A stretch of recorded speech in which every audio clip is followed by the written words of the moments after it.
The professor, and we just randomly selected 2 people off the street to perform a blindfolded taste test between the leading soda brand in the United States and the new soda called Lightning Soda.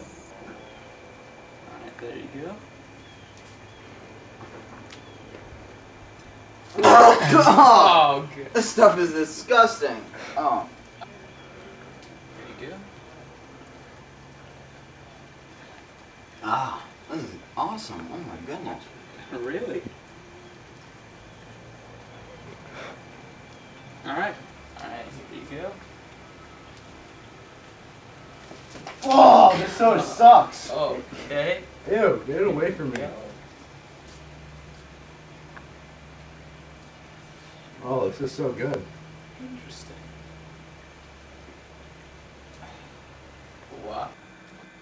You two obviously like the second soft drink, Lightning Soda, better, right? Yeah, definitely. I loved it. Did you know that unlike the leading brands, which can cause reduced sperm production in males and cause headaches, hyperactivity, and crash, but Lightning Soda provides you with long-lasting energy and increased reflexes, and you never know when you might need that. Yeah. Watch out, kitty!